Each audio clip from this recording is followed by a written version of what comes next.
child come out look like me, kill them. But my father had 3 girls, then wanted 1 boy, then I came out.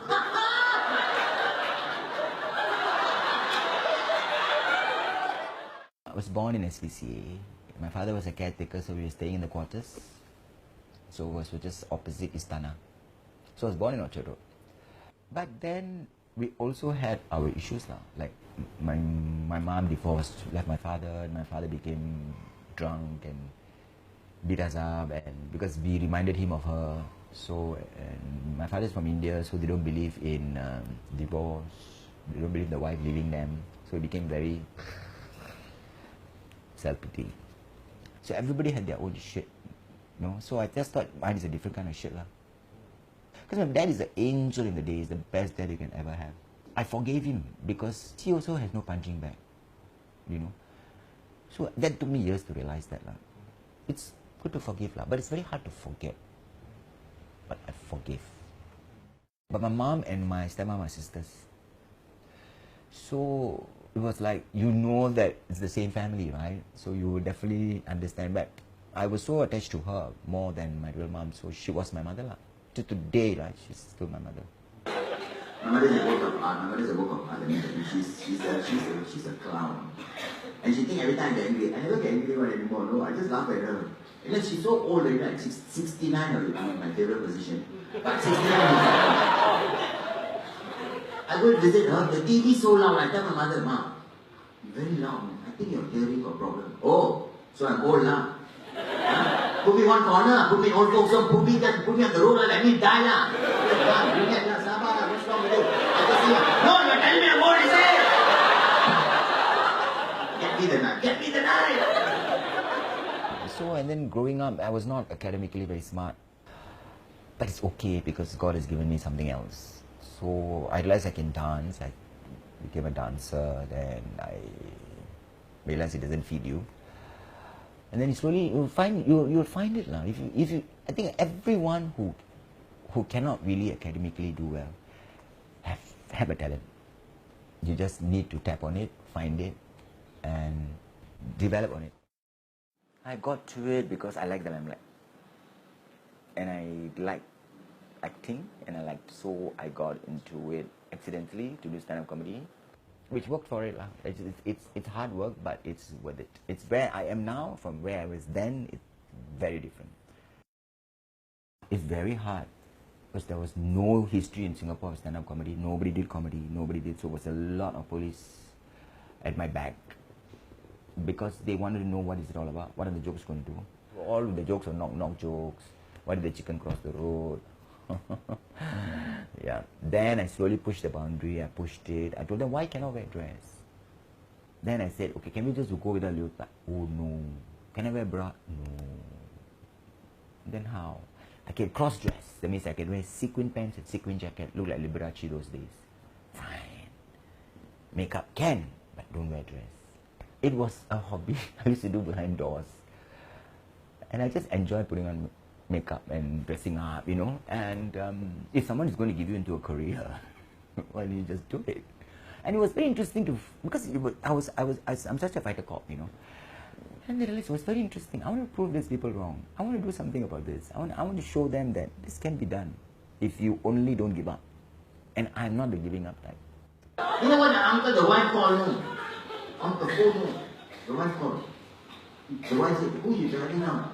Oh, I'm driving on Apu Nene, no.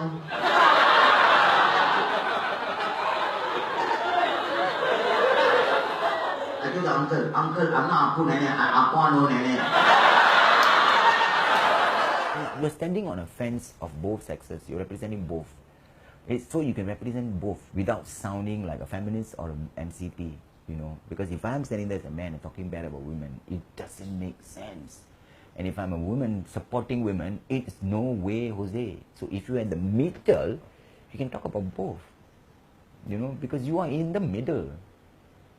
And still everybody will accept you because you're in the middle. That's the right move I did.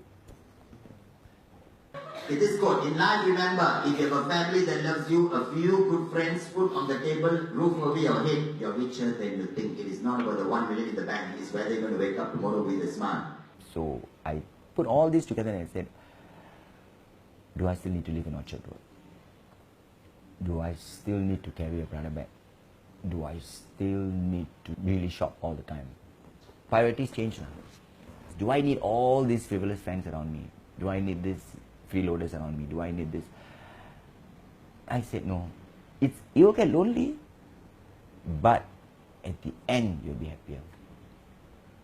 People would say, "Wow, from Orchard you moved to HDB." Then people say, like, "Oh, poor thing, maybe not doing well."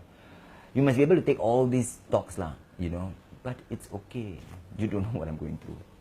This simplicity is chosen because I don't want to be in the race. I want to live a bit longer. I want to enjoy my old age. I want to be at peace with myself. And I found it. And don't worry, I'm not going to go to heaven. I'm going to go to hell. Heaven got leap on you. I don't want. I'm sure got ERP entry. Die must still pay. I go hell. My friend tell me hell got fire. Hello, I'm Indian. We walk on it. Like, I'm so bitchy on stage, I'm bitchy off stage. Why I cannot talk to him because he'll bitch at me. He might bite me, you know. The biggest mistake I made was I didn't give a name for myself when I'm in a dress. If I gave Lakshmi or Saraswati or something, then Kumar would have been separated from Saraswati, right? Because they just take Kumar together. This is Kumar. So this is what Kumar is off and on stage. But when people actually meet and talk to me, then they understand that I'm not like that. But I cannot expect everybody to sit down and talk to me, right? So some people I just let go lah. It's okay. I'm used to it. It's price tag lah. You have to deal with that. The Indian husband was told no, only Indian food. The husband asked, what do you want to eat? Anything, honey. Anything. They have such a big menu, anything. Didn't want to eat. The facade of the drag is my kind of escape. You know, it's like, okay, you can bounce back here. It's okay, because once I remove this, I go back to my simple life. You know, but this is the glammed up version, times 10 of what I am. You know, so I'm like a split personality. You switch on and switch off, you know. So that's why I don't wear makeup all the time, because I want people to understand that that's my work persona. Then this is me. You know, it's the real me. Cannot date lah. It's hard to date me because people think it's impossible to go there. I think when people see me, they don't see me, they see the drag. They see the stage persona. They don't see this person. Because this person don't exist. So how does it make you feel? Sad. I said lonely. You have to deal with it lah. I mean, nothing comes for free. You know, everything has a price tag. I wish one day God will put a light and tell people this is okay, you know, and I'm hoping for the day to happen. So maybe at 60 I might find somebody. I don't know. Maybe tomorrow I might find somebody. I don't know. But I'm still being positive. So in a sense, the price you pay for your comedy is actually quite high, right? Yes. Extremely high. But positive. Be happy. It's not so bad. Before, when I was alone was quite bad because I can't even go home. You know, because going back to an empty house, very sad. So I go out, drink, and go home and just sleep. Now at least I'm staying at home more. You know, because I think I've come to terms with it already. You know, I just be alone. I enjoy your own space. You know, have a dog. Like go to Malay food, this photo, I don't want me. How can? The cow, gila ke apa ni? Oh, so you come and buy food from here. You know how much me I had or not? Me soto don't want me.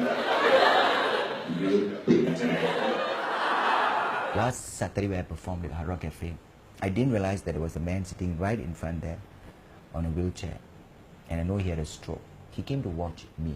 In Hard Rock Cafe, you have to climb up the steps. So they managed to carry him, I don't know what. And I know he is not able to speak properly, but I think he's able to hear. So his head was tilted. So at the end of the night, I thanked him and I said, it's people like you who make us stand-up comedians to keep going. And the wife said something to him, or whoever's sister or what, and all he did was lift up their head. Like, I heard you. That's good enough. That puts all my problem behind me. Because I have made one man, You know, so this is how it is for me. That's what being on stage is so worth it. I don't know who is going through what. 80 people watching me a day, I really don't know who's going through what. But I think I have accomplished something out of this. You know, and my problem is nothing to this.